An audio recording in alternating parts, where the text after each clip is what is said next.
Welcome to Fun English Daily. It was a clear August morning in Anchorage, Alaska.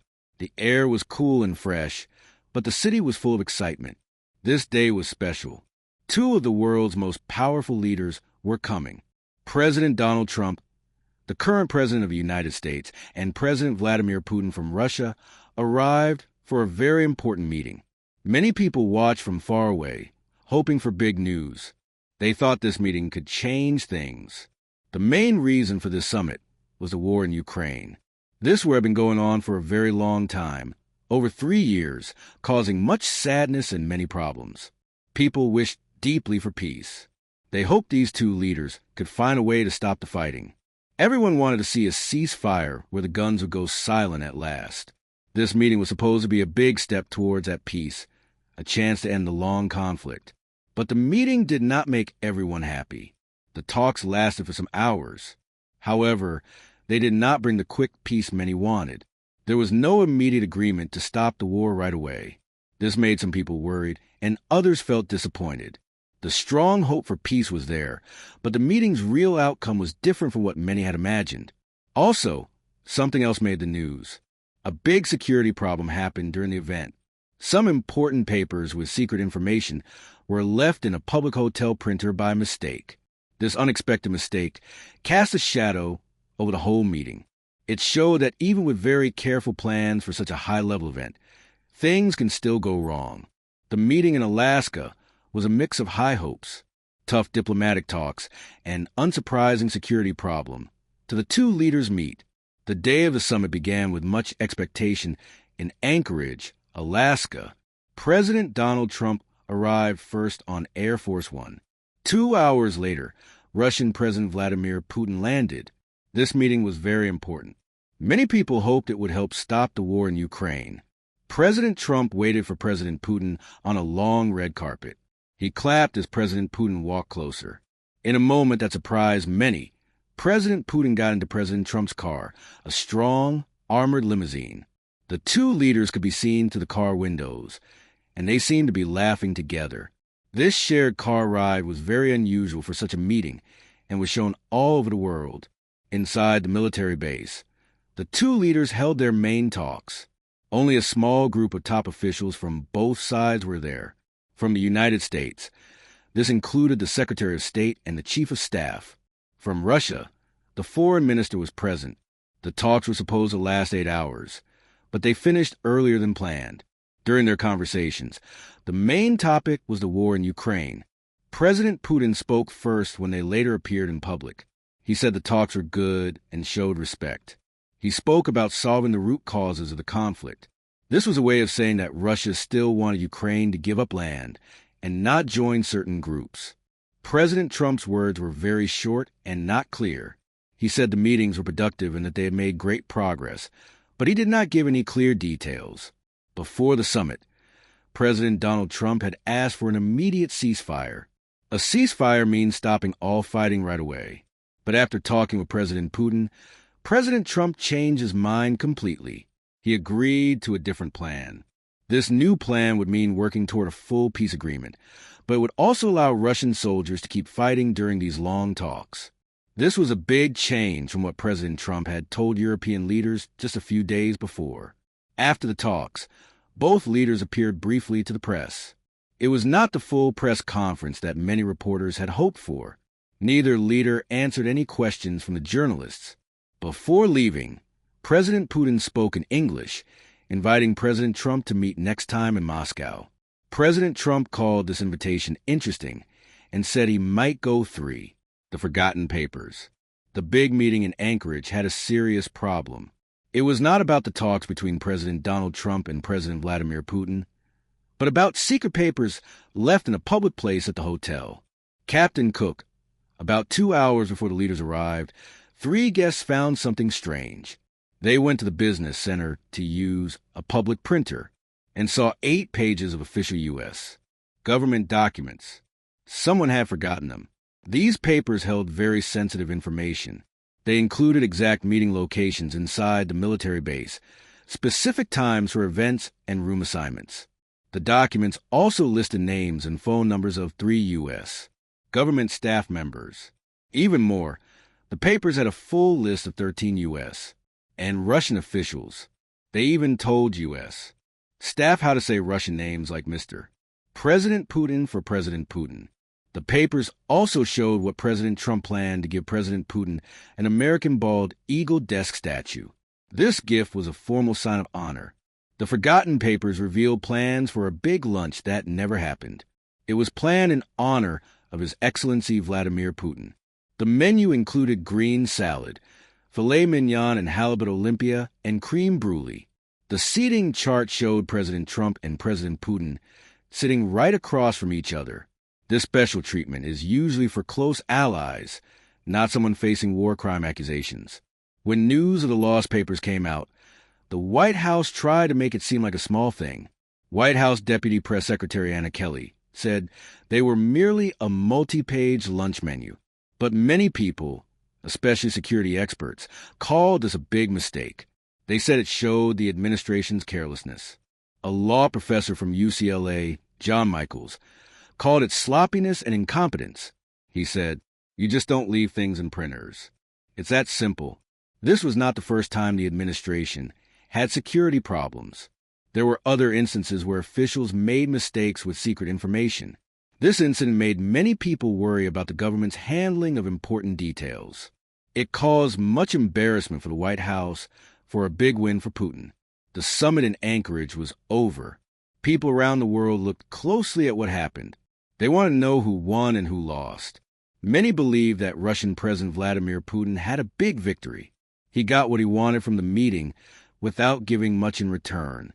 President Putin had been kept away from big Western leaders for a long time, but in Alaska, he was welcome on American land with a red carpet. He shook hands with United States President Donald Trump. They seemed very friendly. They even shared a laugh in Trump's armored limousine. This picture was very good for Putin. It showed that Russia was still a strong country, even with many international sanctions against it. For people in Russia, it looked like their leader was respected by the world's most powerful nation. This helped Putin look strong at home. Putin also got his main goal. He did not agree to an immediate ceasefire in Ukraine. Before the meeting, President Trump had asked for the ceasefire. But after 3 hours with Putin, Trump changed his mind. He agreed to talk about a full, long-term peace agreement instead. This meant that Russian military actions could continue while the talks went on. This was good for Russia because its army was gaining ground in eastern Ukraine. Putin also talked about the root causes of the conflict. This was a diplomatic way of saying Russia still wanted Ukraine to give up land, to remove its army, and to stay neutral. At the end of the summit, Putin even suggested holding the next meeting in Moscow. President Trump called this interesting and said it was possible. This was a big diplomatic win for Putin. President Trump did not get what he had asked for before the meeting. He had said he wanted an immediate ceasefire to stop the fighting, but he gave up on this demand very quickly, within hours of meeting the Russian leader. Some people saw this as a sign of weakness. Trump's choice to welcome Putin with a red carpet and even share his car seemed strange to many. It looked like he cared more about being friendly than about sending a strong message to stop the war. Critics felt that Putin had outsmarted Trump once again, just like after their controversial Helsinki summit in 2018. Trump's actions in Alaska seemed to reinforce a pattern of being too kind to Putin when they met face-to-face, despite tough words when they were apart. After the meeting, Ukraine was in a very difficult and dangerous situation. Ukraine's President Zelensky was deliberately not part of the talks about his own country's future. He had to try and understand what Trump and Putin had discussed behind closed doors. President Zelensky quickly said that the killings must stop as soon as possible. He worried that Russia would use the new talks as a cover to continue fighting and make more gains.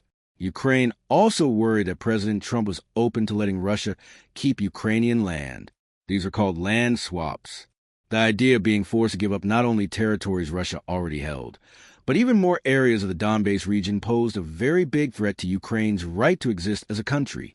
The security promises Trump offered, which were somewhat like NATO's Article 5, but without real NATO membership, did not make Ukrainian leaders feel safe. European countries were also very worried. The summit showed big problems in the Western alliance. European leaders did not want to openly disagree with President Trump, but they were very concerned about his friendly way with Russia. Countries close to Russia like Norway, Sweden, Finland, Estonia, Latvia, and Lithuania spoke more strongly. They said that Putin cannot be trusted and that Russia should not have any say in Ukraine's future security. This showed that not all European countries agreed with Trump's new ideas. Many European leaders did not agree that they had said yes to giving up on a ceasefire. They also said they would continue to keep strong sanctions on Russia. This showed their strong doubts about Trump's choices and the summit's results.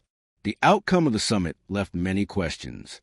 It was clear that Russia gained a lot, getting diplomatic standing and avoiding an immediate ceasefire.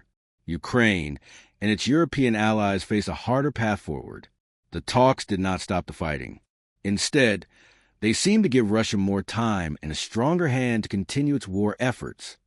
Looking back at history, the relationship between Donald Trump and Russian President Vladimir Putin has a long history. It began with both leaders showing respect for each other as early as 2013. Donald Trump said good things about Putin's leadership. Putin also spoke well of Donald Trump. Their first meeting in person happened in July 2017 in Hamburg, Germany. This was at a G20 summit. Donald Trump asked Putin about election interference, but he accepted Putin's answer. This became a pattern. Donald Trump would ask about problems in private, but then say they were not big problems in public. The meeting in Helsinki, Finland in July 2018 was a very important moment. Donald Trump stood next to Putin and said he believed Putin's words about election interference more than his own country's intelligence agencies. Many people in the United States were very upset about this. Later, Donald Trump said he had spoken wrongly, but his actions after that often showed he still listened closely to Putin. The recent summit in Alaska showed this pattern was still the same. Donald Trump's personal talk with Putin seemed to be more important than his official statements. Vladimir Putin has also met with many other American presidents over nearly 25 years. Each president tried a different way with him. When Putin first became president in 2000, he met President Bill Clinton. Clinton felt Putin was smart, but also a little cold. There was hope they could work together. President George W. Bush met Putin in 2001. Bush famously said he looked into Putin's soul and found him trustworthy. For some years, the United States and Russia worked together on things like fighting terrorism, but their relationship got worse. Putin started to control more power in Russia. Bush wanted to help new democracies and expand NATO.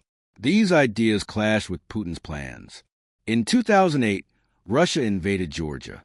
Bush said this was unacceptable and the good feeling between them ended.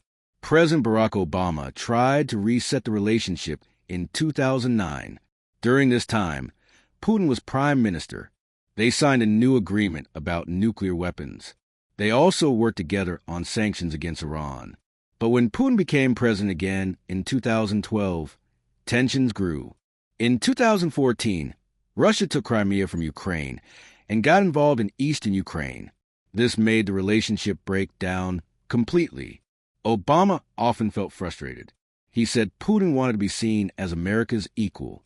President Joe Biden's only meeting with Putin was in Geneva in June 2021. This was a very bad time for the relationship between the two countries. Biden told Putin there would be serious problems if Russia acted aggressively. Biden called Putin a worthy adversary.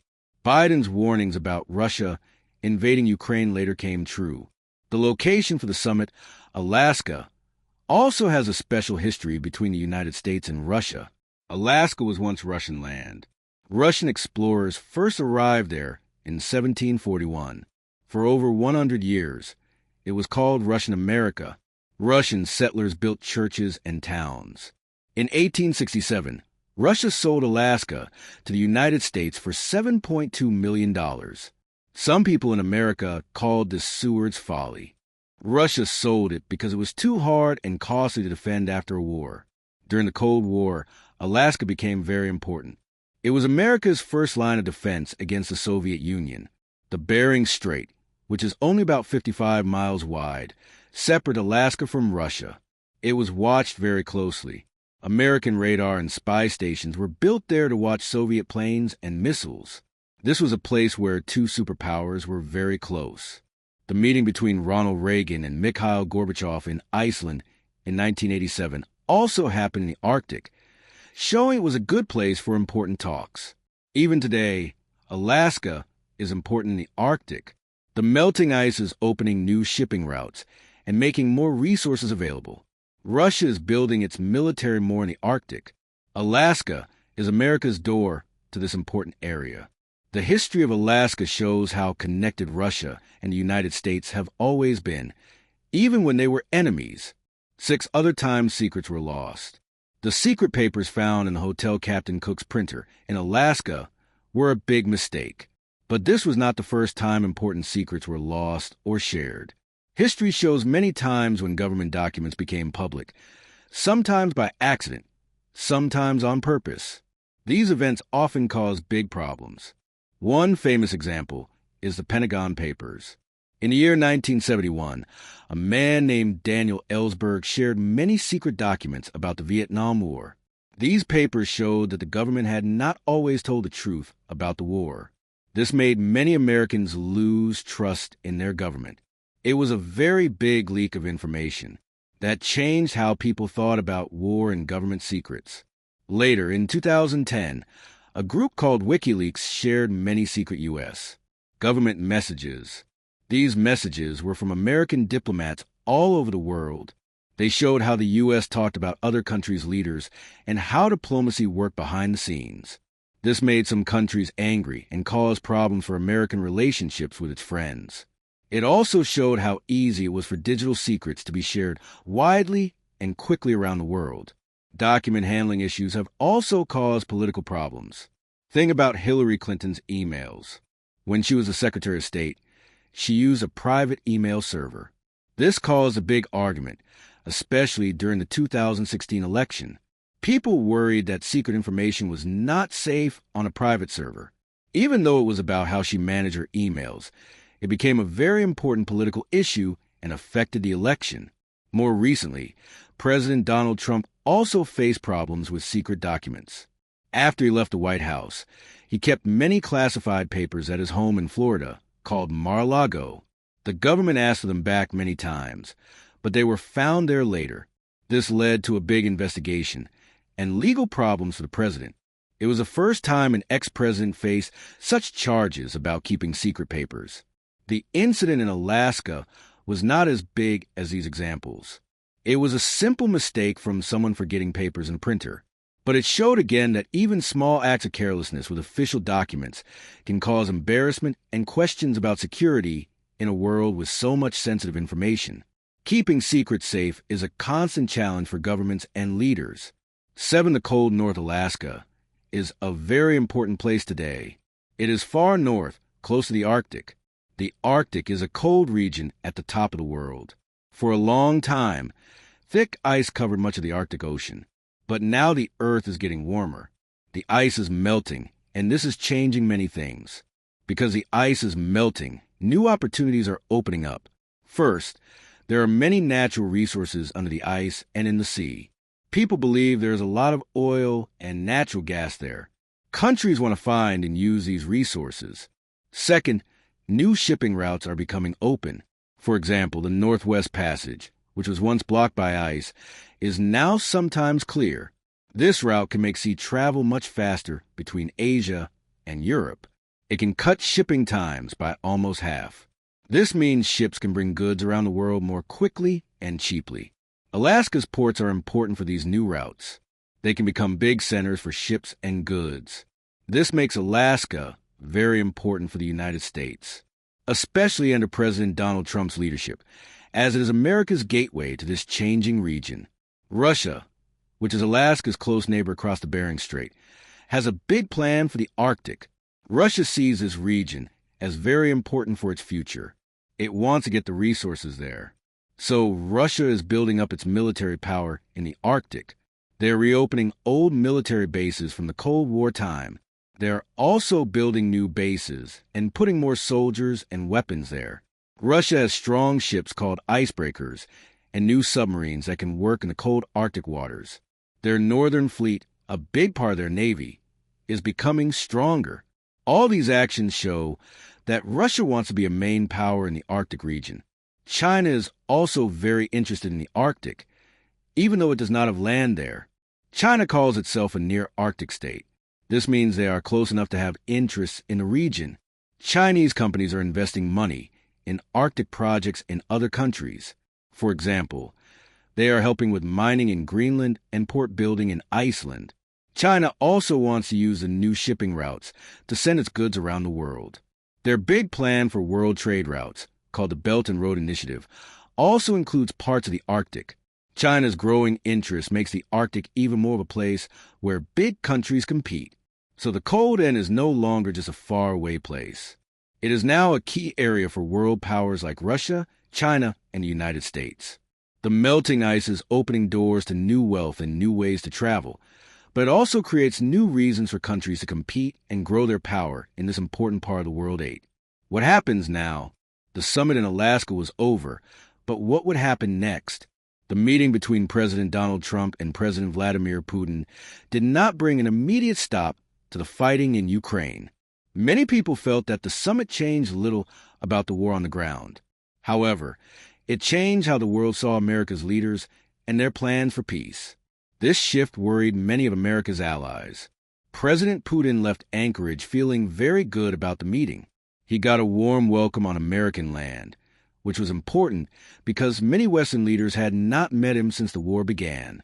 This helped him look strong to people back home in Russia, showing that Russia was still a world power.